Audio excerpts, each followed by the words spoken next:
Hello students, जीए super 50 में एक बार फिर से आपका स्वागत है। आज जो डिस्कस करने जा रहे हैं बहुत ही इंपॉर्टेंट टॉपिक है आरबीआई। देखो आरबीआई, सबसे पहले आरबीआई से रिलेटेड आप लोगों को तीन बातों को याद रखना है। तीन बातें क्या क्या होंगी? सबसे पहली बात, इसकी फुल फॉर्म, आरबीआई की फुल फॉर्म तो क्या कहोगे? Reserve bank of India. Reserve bank of India. क्या याद रखेंगे? Reserve bank of India. दूसरी बात जो याद रखेंगे आप लोग, भारत का केंद्रीय बैंक। भारत का केंद्रीय बैंक। तीसरी बात जो आप याद रखेंगे, बैंकों का बैंक।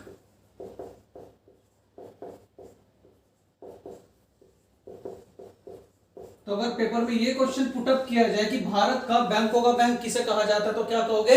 आरबीआई। भारत का केंद्रीय बैंक किसे कहा जाता है तो क्या कहोगे? आरबीआई। आरबीआई की फुल फॉर्म क्या है तो क्या कहोगे? Reserve bank of India. उसके बाद जो याद रखेंगे थोड़ा सा, इसकी स्थापना किस प्रकार से हुई है, तो थोड़ा सा इसकी हिस्ट्री में चलते हैं।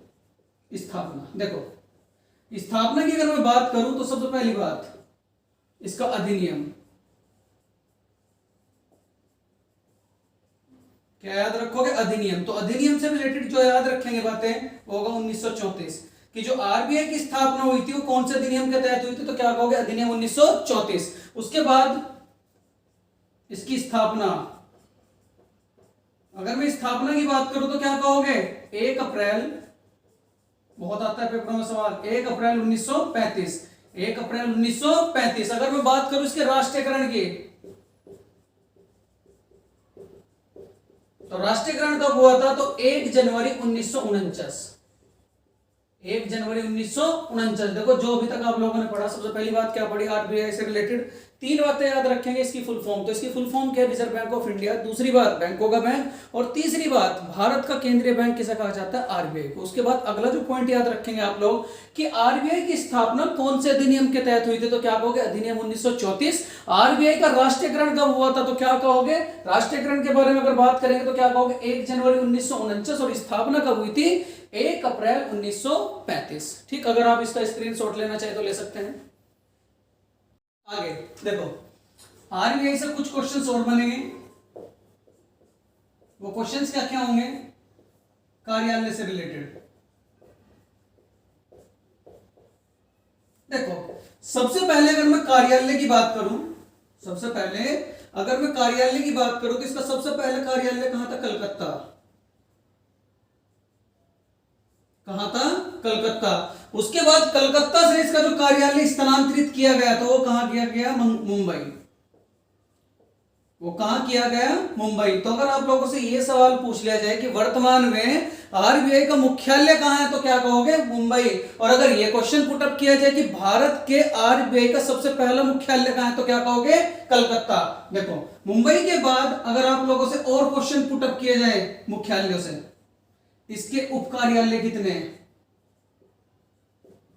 इसके उप कार्यालय कितने हैं? और इसके क्षेत्रीय कार्यालय कितने हैं? इसके उप कार्यालय कितने और इसके क्षेत्रीय कार्यालय कितने? तो उप कार्यालय से रिलेटेड याद रखेंगे चार। चार क्या क्या याद रखेंगे आप लोग? सबसे पहले पूर्वी क्षेत्र का मुख्यालय, पूर्वी क्षेत्र का मुख्यालय। फिर उसके बाद पश्चिमी क्षेत्र का मुख्यालय। फिर उसके बाद दक्षिणी क्षेत्र का मुख्यालय। और उसके बाद उत्तरी क्षेत्र का मुख्यालय।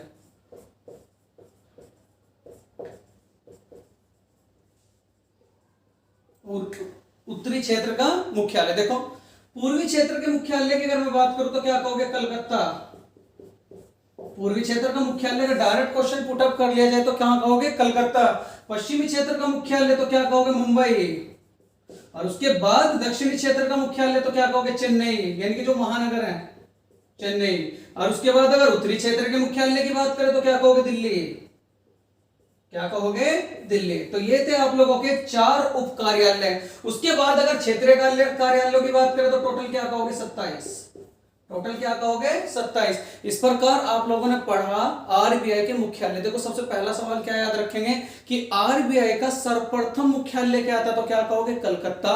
वर्तमान में मुख्यालय कहां है, तो क्या कहोगे मुंबई। और इसके चार जो है यानी कि उप कार्यालय कितने, तो क्या कहोगे चार। चार कहां कहां, एक तो पूर्वी क्षेत्र का मुख्यालय, एक पश्चिमी क्षेत्र का मुख्यालय, एक उत्तरी क्षेत्र का मुख्यालय और एक क्या कहोगे दक्षिणी क्षेत्र का मुख्यालय। तो पूर्वी क्षेत्र का मुख्यालय कहां पड़ता है, तो क्या कहोगे कलकत्ता। पश्चिमी क्षेत्र का मुख्यालय कहां पड़ता है, तो क्या कहोगे मुंबई। दक्षिणी क्षेत्र का मुख्यालय कहां पड़ता है, तो क्या कहोगे चेन्नई। और उत्तरी क्षेत्र का मुख्यालय कहां पड़ता है, तो क्या कहोगे दिल्ली। और अगर यह क्वेश्चन पुटअप किया जाए कि इसके क्षेत्रीय कार्यालय टोटल कितने हैं, तो क्या कहोगे 27। अगर आप इसका स्क्रीनशॉट लेना चाहे तो ले सकते हैं।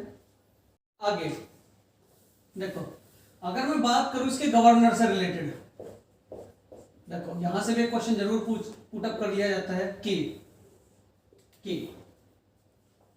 आरबीआई के सर्वप्रथम गवर्नर, सर्वप्रथम अंग्रेज गवर्नर, तो क्या कहोगे ऑर्सबॉर्न स्मिथ।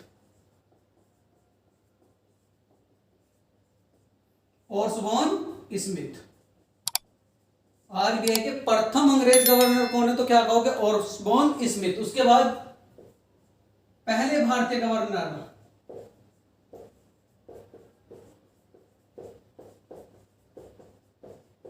तो पहले भारतीय गवर्नर की अगर मैं बात करूं तो क्या कहोगे सीडी देशमुख। और अगर यह क्वेश्चन पुटअप कर लिया जाए कि वर्तमान गवर्नर,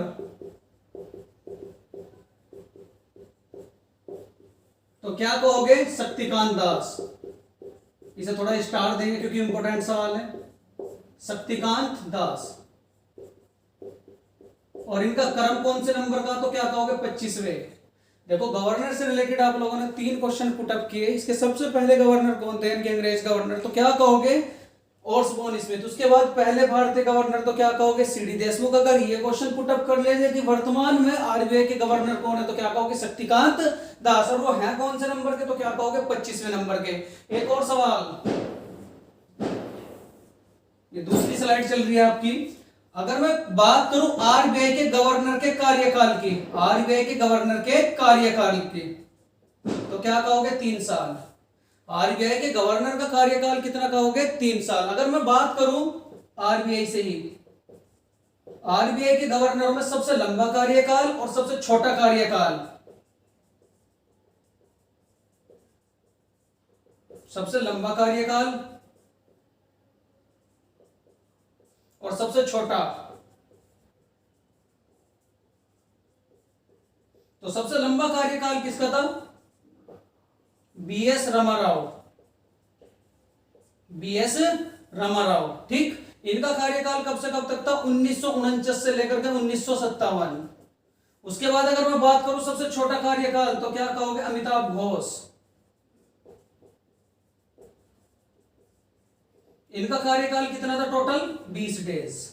इनका कार्यकाल कितना था टोटल 20 डेज। अगर एक सवाल और पुटअप कर लिया जाए कि एक बार भारतीय गवर्नर जो भारत के प्रधानमंत्री भी रहे हैं, क्या सवाल कि RBI governor, RBI governor plus के क्या प्रधानमंत्री, आरबीआई के गवर्नर और प्लस के क्या प्रधानमंत्री, तो वो कौन रहे हैं, तो क्या कहोगे मनमोहन सिंह।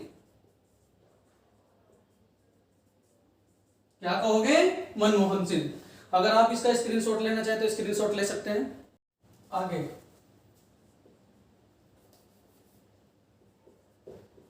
देखो आरबीआई से रिलेटेड गवर्नर कितने थे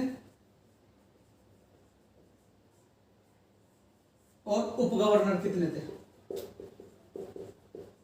अगर मैं गवर्नर की बात करूं तो एक ही गवर्नर है, और अगर मैं उप गवर्नर की बात करूं तो टोटल क्या कहोगे 4।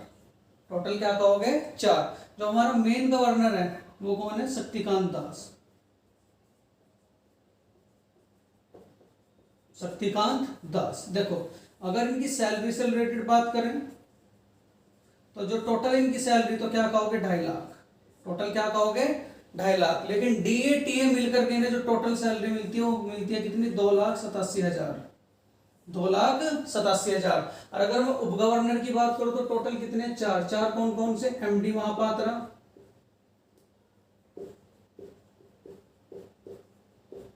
दूसरा क्या कहोगे, एम के जैन। तीसरा क्या कहोगे, बीपी कानून को। और चौथा क्या कहोगे, विश्वनाथ। चौथा क्या कहोगे, विश्वनाथ। देखो इनसे भी रिलेटेड बहुत बढ़िया सवाल है। इनकी सैलरी कितनी, यानी कि बेसिक सैलरी, तो क्या कहोगे, 2,25,000। 2,25,000। और अगर मैं वैसे बात करूं इनकी, यानी कि डीएटीए लगा करके, तो कितना मिलेगा, 2,55,000। 2,55,000। ठीक। उसके बाद एक और क्वेश्चन की आरबीआई के गवर्नर को शपथ कौन दिलाता है, तो शपथ की अगर मैं बात करूं तो कौन दिलाएगा, प्रधानमंत्री। शपथ कौन दिलाएगा, प्रधानमंत्री। और सलाह किससे लेगा, वित्त मंत्री।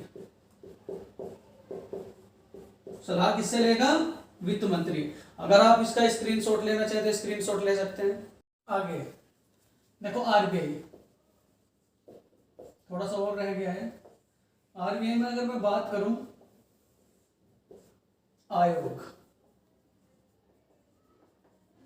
तो कौन से आयोग के तहत इसकी स्थापना हुई थी, तो क्या कहोगे, हिल्टन यंग आयोग। हिल्टन यंग आयोग। हिल्टन यंग आयोग। एक सवाल और याद रखेंगे आप लोग, अगर मैं बात करूं लोगों की, मैं बात करूं लोगों की, तो देखो इसका जो लोगो था, ठीक, इसका जो लोगो लिया गया वो किससे लिया गया, ईस्ट इंडिया कंपनी से। किससे लिया गया, ईस्ट इंडिया कंपनी से। ठीक। ईस्ट इंडिया कंपनी का जो लोगो था उसमें था क्या क्या, तो क्या कहोगे, ताड़ का वृक्ष। और दूसरा क्या कहोगे आप लोग, शेर। लेकिन शेर की जो प्रजाति थे उसे लुप्त होते देखते, ठीक, आरबीआई का जो लोगो रखा गया, ये आरबीआई का, वो ईस्ट इंडिया कंपनी का, आरबीआई का जो लोगो रखा गया, तो क्या कहेंगे आप लोग, royal Bengal tiger. Royal Bengal tiger. और दूसरा क्या कहोगे आप लोग, ताड़ का वृक्ष। क्या कहोगे, ताड़ का वृक्ष। ठीक। एक सवाल और अगर आप लोगों से ये कहा जाए कि 1 रुपए के नोट पर किसके हस्ताक्षर होते हैं, 1 रुपए के नोट पर, बहुत पेपरों में पूछा जाता है, 1 रुपए के नोट पर हस्ताक्षर, तो जो 1 रुपए के नोट पर हस्ताक्षर है, तो क्या कहोगे, वित्त सचिव। क्या कहोगे, वित्त सचिव। ठीक। लेकिन एक सवाल और है कि अन्य जो नोट है उस पर किसके हस्ताक्षर होते हैं, तो क्या कहोगे, आरबीआई गवर्नर। 1 रुपए के ऊपर जितने भी नोट है, 10 का नोट, आपका 20 का नोट, उन सब पे किसके हस्ताक्षर है, तो क्या कहोगे, आरबीआई के गवर्नर। एक सवाल और बहुत बढ़िया बन रहा है, क्या कि आरबीआई के गवर्नर के क्रम में 4 सवाल आप लोग याद रखेंगे। क्या क्या, एक तो पहले गवर्नर कौन थे, और स्वर्ण स्मिथ दूसरे कौन थे, यानी कि पहले भारतीय गवर्नर, वो तो अंग्रेज थे। पहले भारतीय गवर्नर कौन थे, तो क्या कहोगे, सीडी देशमुख। वर्तमान में गवर्नर कौन है, तो क्या कहोगे आप, शक्तिकांत दास। लेकिन यहां 4 बातें देखो, शक्तिकांत दास तो वर्तमान के, शक्तिकांत दास। इनसे पहले कौन थे, तो इनसे पहले क्या कहोगे, उर्जित आर पटेल।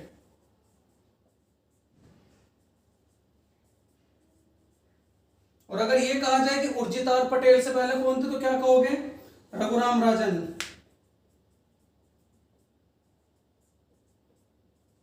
और अगर ये कहा जाए कि रघुराम राजन से पहले कौन थे, तो क्या कहोगे, D Subba Rao. D Subba Rao.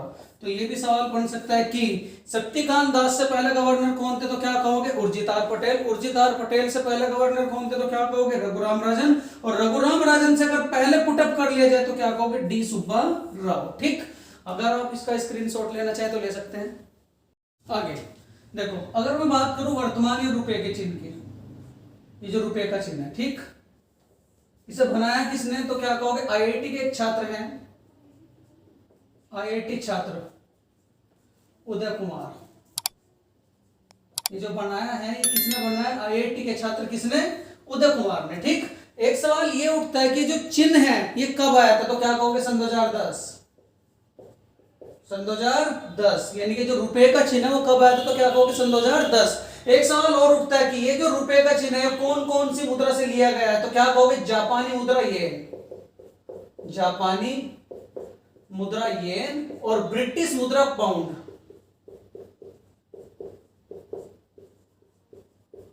British मुद्रा क्या कहोगे?